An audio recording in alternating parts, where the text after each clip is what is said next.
Hello, everyone, again. Yay! It's Thursday and it's 3 ish. Ah, so I'm on today because it's Thursday and it's 3 ish. Time for Empowered Whole Being TV episode. And I was guided to some really interesting information in the last few days about psychologists researching the importance of kindness. And I thought that would be a great topic today to just tap into a little bit. Now that we are in this situation where a lot of, how can I say this? A lot of revelations for those of us who were not taught our actual history of slavery and such, and the polarization. I mean, there's so many aspects of what's going on right now in our country, the US.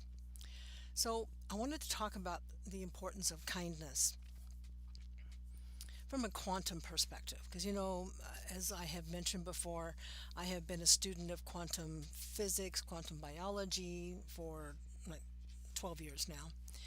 Fascinated by it. It just makes sense to me. Being an intuitive empath, until I started studying quantum physics, quantum mechanics, quantum biology, it just seemed like a bunch of ambiguous belief systems. I wanted the whole picture. And studying the realm of quantum really has provided that. And I hope that when I share this information with it from time to time, that it'll help you too understand who we actually are, the quantum reality of us. So today, kindness, the energy of kindness. More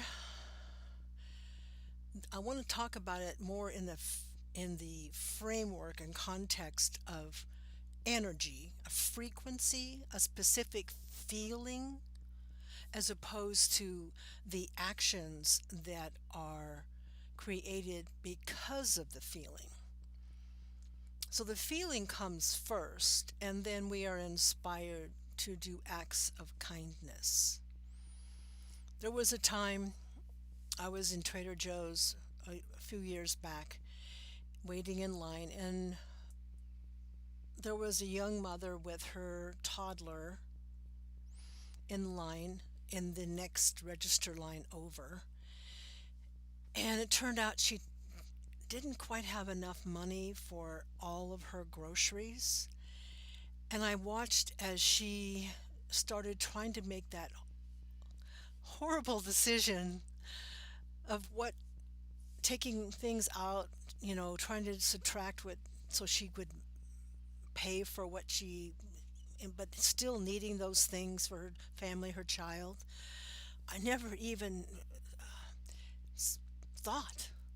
I just offered to pay, and I stepped out of my line and brought my debit card, and I said, whatever the balance is, I'll pay it.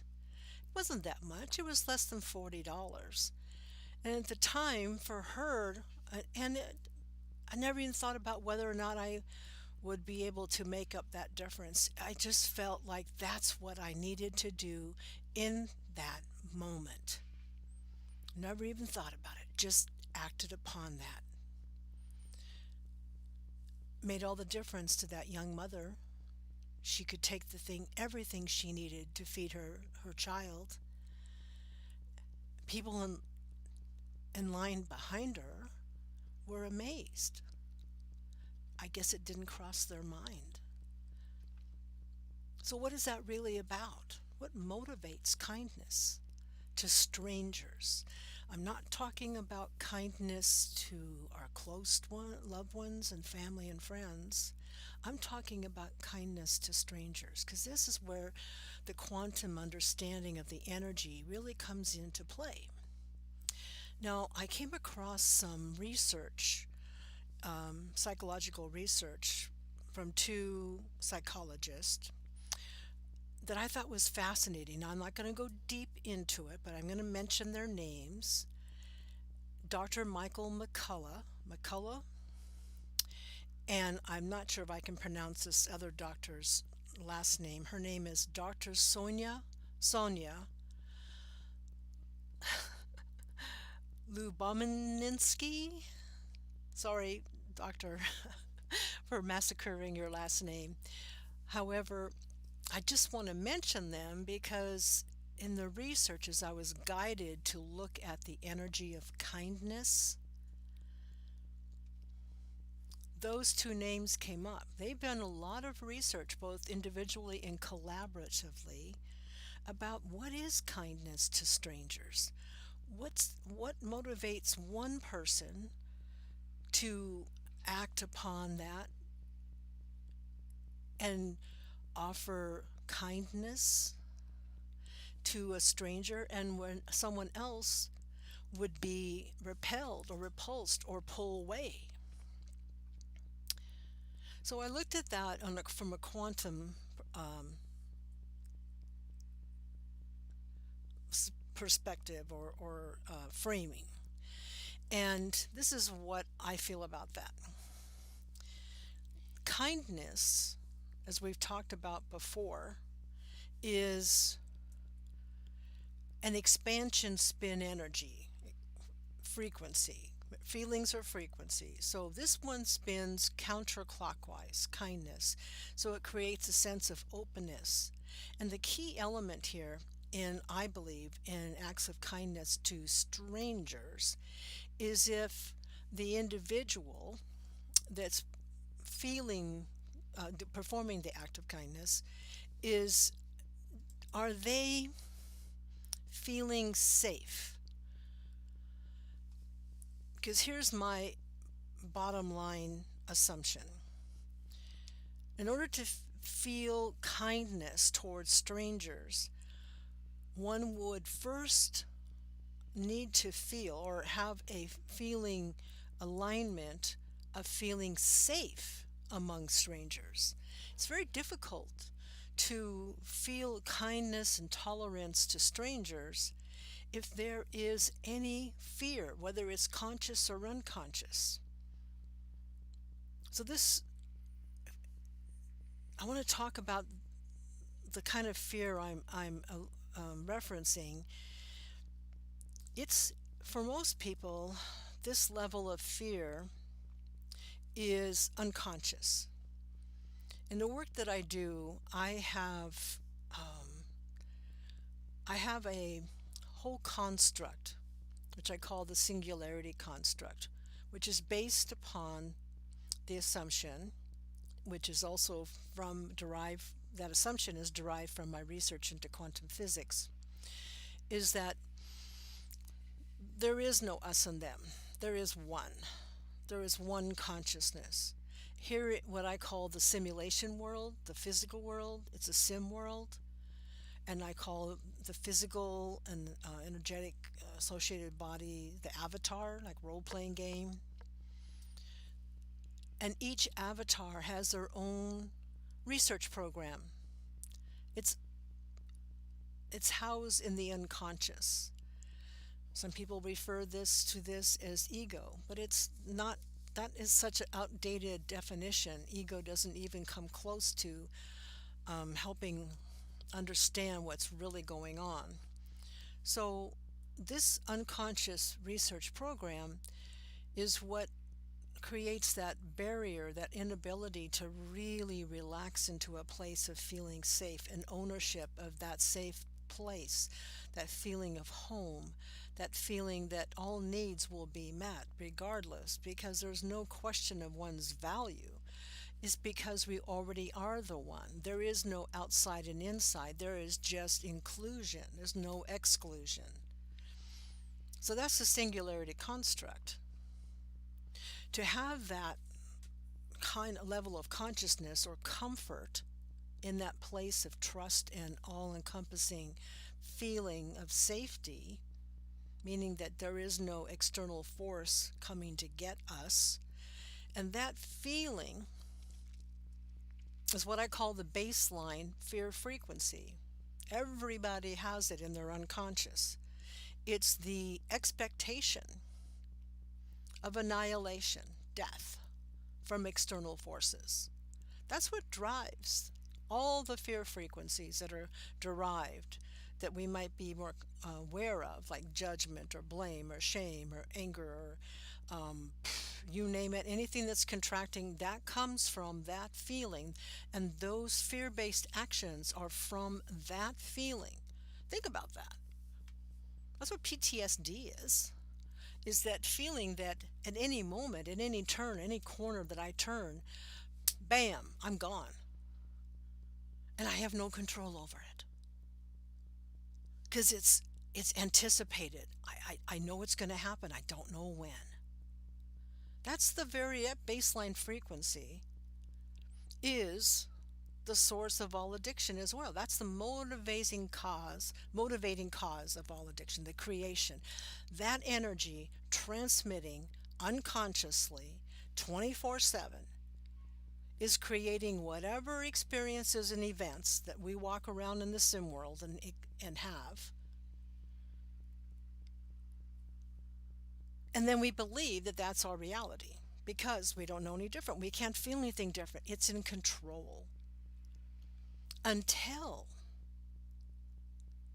we make a decision to investigate what else is there. That moment when that switch flips, the metaphorical switch flips from research mode to release mode, and we are questing to understand, what is it? Who am I? What am I? There's something more going on here. What is that really about?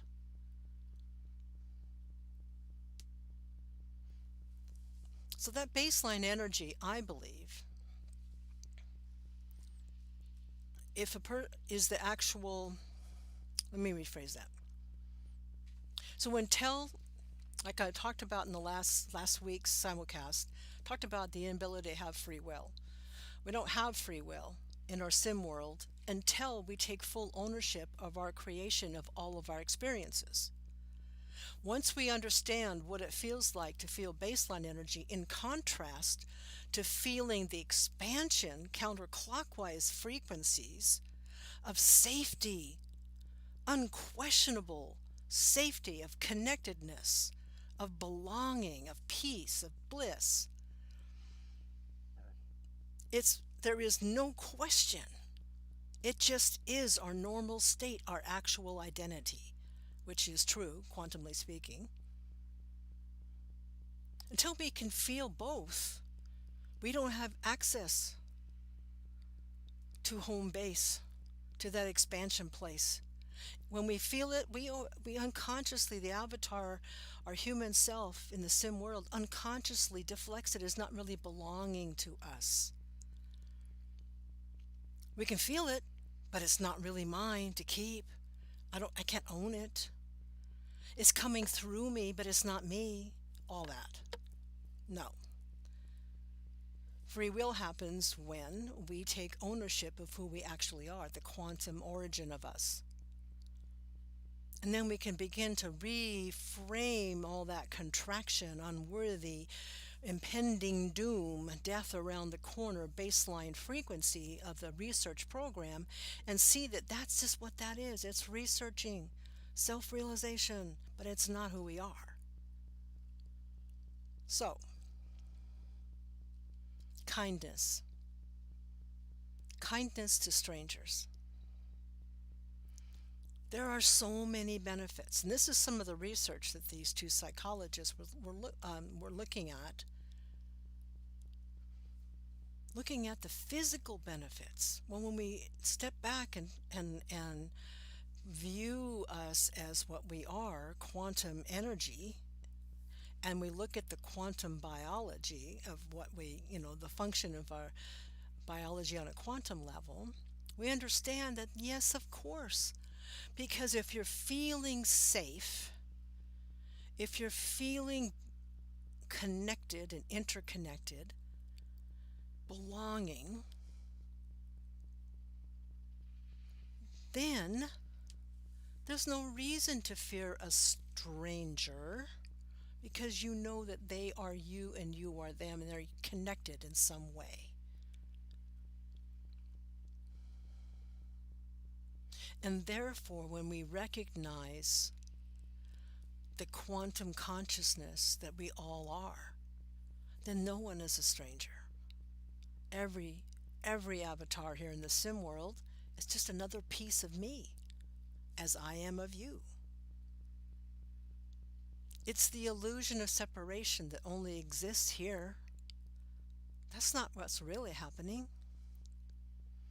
And there's been a lot of quantum physicists who've been researching the entanglement and the holographic effect of the physical world. It'll all come out. And when you look through the lens of quantum physics, fusion with metaphysics, you can see that it is all one. It is all interconnected. So accepting and feeling safe brings us into that expanded place. So kindness is a normal state. It's not something that we have to fight to connect with or force, because we already are in that place of acknowledging the beauty and the magnificence in each other. Instead of looking at the contraction in that avatar in the sim world, we look at the expansion of who they are. When we do that, we actually, when we focus on feeling all the expansion, feeling good feelings, which then invokes that feeling of safety, and we own that as who we are, then acts of kindness, feeling kind towards strangers is automatic. And what that does, one of the benefits of that, is it actually, and this is what I was getting to about the research, it has physiological, here in the sim world, physiological benefits for your third dimension physical body. Bringing that focus into expansion spin counterclockwise optimizes your DNA's function. The blueprints are not affected, which they are by contraction feelings from that baseline annihilation. It's affecting your health. So the benefits of being kind and inclusive, like all lives matter, yes, they do, but they aren't really going to matter until Black Lives Matter equally. That's what Black Lives Matter is about. Shining a spotlight on the fact that until Black Lives Matter the same as anybody else's life, then not all lives can't matter. It's just not happening. That's the spotlight. That's why all Black Lives Matter is so important. We can evolve that 400-year history here. Acts of kindness, feeling kind through seeing one another for who we actually are. Individuated energy from the very same source. But this story, this avatar is not the sole sum of my identity. It's just a little piece that I'm exploring through, but it's not who I am. And by recognizing the connectedness and the oneness of everything and everyone, that makes it easier to feel kindness, to act upon kindness. Because there's trust, there's acceptance, there's feeling of safety. It's that unconscious fear of annihilation that is motivating individuals without them even being aware of it, because it feels so real to them, to repel, to attack, or defend, because they are anticipating external forces, which is all strangers, to cause harm. And the basic Quantum rule, what you focus upon expands. The more you focus on the boogeyman from the outside coming to get you in whatever shape or form it might take place, the more that's going to rule your experience, and it's going to affect your health. It's going to diminish your immune system. It's going to cause more inflammation. What's inflammation? It's buried anger, fear-based anger. So kindness, quantumly speaking, has so many benefits to your health and well-being. Again, seek out ways to self-nurture and to own the beauty of you. That'll optimize your health. That'll bring you back in touch with who you actually are. So the research is being done. It's been proven, and from all different directions, both from psychologists, quantum biologists, which are also called biophysicists, quantum physicists. Your feelings determine what you experience and what level of health your body has. If you're unconsciously feeling fearful and you feel that tightness in you, you're interrupting your own natural flow of wellness. You may be angry at someone that doesn't hurt them the same way it's going to hurt you. It's not the bite of the snake, it's the venom, right? Probably heard that before. I'll leave you with those thoughts.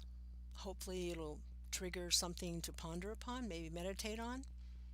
The more we take ownership of who we actually are, is quantum consciousness merely having a human experience of self-realization and transformation, the more we can bring kindness and up-level it and increase that vibration, that feeling frequency here in the sim world. I'm for that. More kindness. So until next week, have fun and joy be with you.